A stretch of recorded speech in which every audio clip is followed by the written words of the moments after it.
Sorry బాబు surety, భవిష్యత్ guarantee, ఇది చంద్రబాబు గారి సూపర్ 6. ఈ సూపర్ 6 లో భాగంగా చంద్రబాబు గారు కొన్ని వాగ్దానాలు ఇచ్చారు. వీటిల్లో స్కూల్కి వెళ్లే ప్రతి బిడ్డకు 15,000 ఇస్తామని, ప్రతి రైతుకి 20,000 ఇస్తామని, ప్రతి మహిళకు 18,000 ఇస్తామని, ఇలాంటివి ఎన్నో చేశారు. అఫ్ కోర్స్ ఆయన అధికారంలోకి వచ్చి 2 నెలలు మాత్రమే అయింది కాబట్టి ఇవన్నీ అమలు చేయాలి అని మేము కోరుతున్నాము. ఇంకా ప్రాబబ్లీ డిమాండ్ చేసే స్టేజ్కు రాలేదు ఇది. కానీ గత ప్రభుత్వం అమ్మఒడిని జూన్ జూలై ప్రాంతంలో ఇచ్చేవాళ్ళు. వాళ్ళు ఇచ్చిన అమ్మఒడిని వాళ్ళు తల్లికి ఎంతమంది బిడ్డలున్నా 15,000 ఇచ్చేవాళ్ళు. కానీ చంద్రబాబు గారు ఎంతమంది బిడ్డలుంటే అంతమందికి 15,000 ఇస్తామని చెప్పారు. మరి ఇప్పటి వరకు చంద్రబాబు గారు ఈ పథకం మీద ఏ క్లారిటీ ఇవ్వలేదు. లోకేష్ గారు అయితే ఈ పథకం ఈ సంవత్సరం జరగకపోవచ్చు అని కూడా మాట్లాడుతున్నారు. కాబట్టి ఏ మాత్రం అవకాశం ఉన్నా ఈ పథకాన్ని వెంటనే అమలు చేయాలి అని డిమాండ్ చేస్తున్నాం.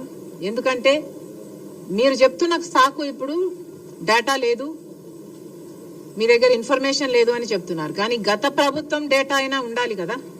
గత ప్రభుత్వం పథకం మీరు ఫాలో అవుతున్నప్పుడు కనీసం ఆ మేరకైనా మీరు ఇవ్వాలి కదా. అంటే 1 చైల్డ్ పర్ ఫ్యామిలీకి 1 చైల్డ్ అయినా ఆ డేటా అయినా మీ దగ్గర ఉంటుంది కదా. Why not start with them? మళ్ళీ కొసరు ఏదన్నా ఉంటే మళ్ళీ మీరు యాడ్ ఆన్ చేసుకోవచ్చు.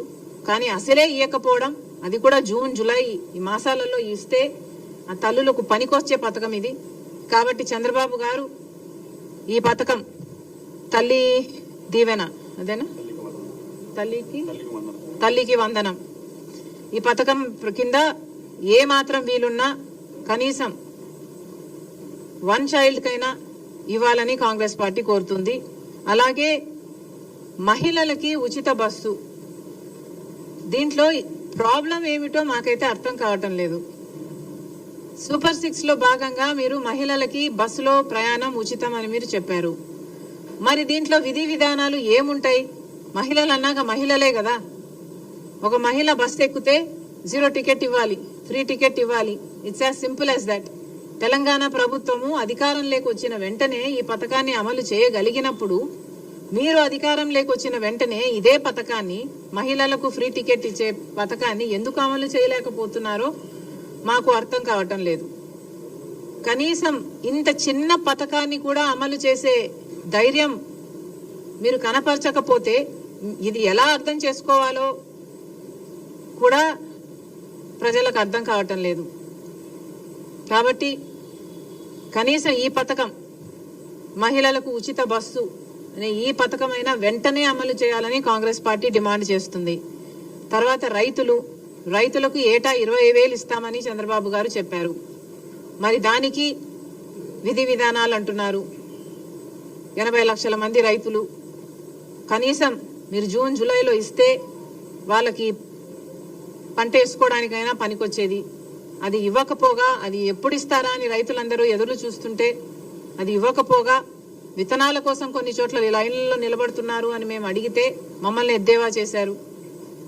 సరే పర్వాలేదు, రైతులు కష్టాలలో ఉన్నారు, వరదలు వచ్చాయి, పంటలు చాలా మందికి నష్టపోయారు. దాదాపు 2 లక్షల ఎకరాలలో నష్టం జరిగింది. కనీసం రైతు 15,000 రూపాయలైనా ఎకరాకు ఖర్చు పెట్టుకున్నాడు. మరి వాళ్ళకి మీరు నష్టపరిహారం చెల్లించండి అని మేము అదే పనిగా వరద ప్రాంతానికి వెళ్ళి నీళ్ళ నెక్ డీప్ వాటర్లోకి దిగి మరీ హైలైట్ చేసినా కూడా చంద్రబాబు గారి కంటికి కనిపించలేదు. మరి అలాంటి రైతులని, వరద ప్రాంతాలలో మునిగిపోయిన ఆ పంటల్ని పరిశీలించినట్టుగా మాకు చంద్రబాబు గారు కానీ, పవన్ కళ్యాణ్ గారు కానీ, పురంధేశ్వరి గారు కానీ మాకెక్కడా కనిపించలేదు. సరే, మీరు పర్యటించకపోయినా కూడా మేము పర్యటించాం కాబట్టి మేము చెప్తున్నాము, మీరు కనీసం రివ్యూ అయినా పెట్టి ఎంతమంది నష్టపోయారో అంచనా వేసి కనీసం 15,000 అయినా ఇవ్వండి అని మేము కోరటం జరిగింది. మీరేమో 3,000 ఇస్తామని చెప్పారు. ఆ 3,000 ఎక్కడికి సరిపోతుంది, ఎవరికి సరిపోతుంది? ఒకసారి ప్రభుత్వం ఆలోచన చేయాలి. ఏది అడిగినా ఈ మధ్య చంద్రబాబు గారు మాటకు ముందే డబ్బులు లేవు, గత ప్రభుత్వం అప్పులు చేసి వెళ్ళింది అంటున్నారు. అప్పులు చేసి వెళ్ళిన మాట వాస్తవం కావచ్చు, కానీ అప్పులు ఉన్నాయి అన్న సంగతి చంద్రబాబు గారికి తెలిసిన విషయమే. తెలిసే కూటమితో జత కట్టారు కాబట్టి ఈరోజు ప్రజలు ఆశలు పెట్టుకున్నారు. బీజేపీ అక్కడ అధికారంలో ఉంది, మీరు కూటమి పెట్టుకున్నారు. 25 ఎంపీలు వాళ్ళకే బుడిగలు చేస్తున్నారు.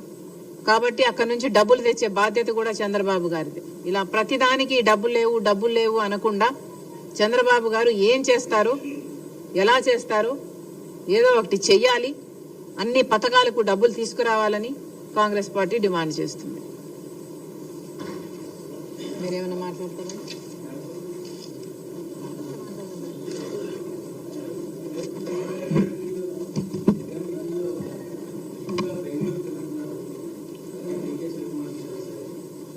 వాస్తవం లేదా?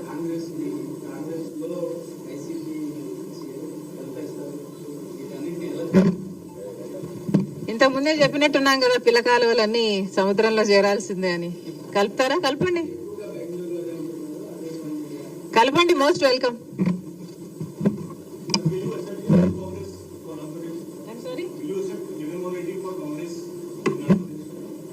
Congress party is an ocean. There are so many people in this ocean. Why not?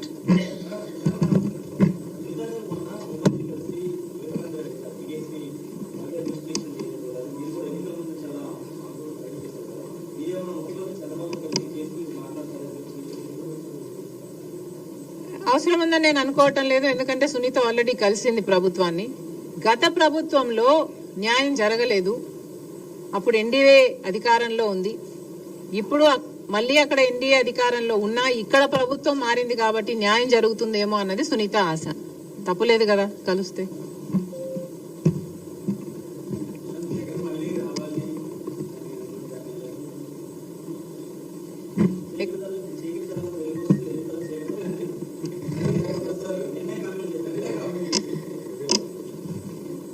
ఎందుకు రావాలి? మళ్ళీ 10 లక్షల కోట్లు అప్పు చేయడానికి రావాలా? ఎందుకు రావాలి? 10 లక్షల కోట్ల రూపాయలు అప్పు చేయడం కాకుండా, రాష్ట్రాన్ని అప్పుల పాలు చేయడం కాకుండా, మీరేమో ఋషి కొండలు కొరిగేసి ప్యాలెస్లు కట్టుకోవడానికి రావాలా? కనీసం రాజశేఖర్ రెడ్డి గారి జలయజ్ఞంలోని ప్రాజెక్టులు పూర్తి చేయకపోతే, కనీసం ఉన్న ప్రాజెక్టులలో మీరు మరమ్మతులు మెయింటెనెన్స్లు కూడా చేయకపోతే, గేట్లు కూడా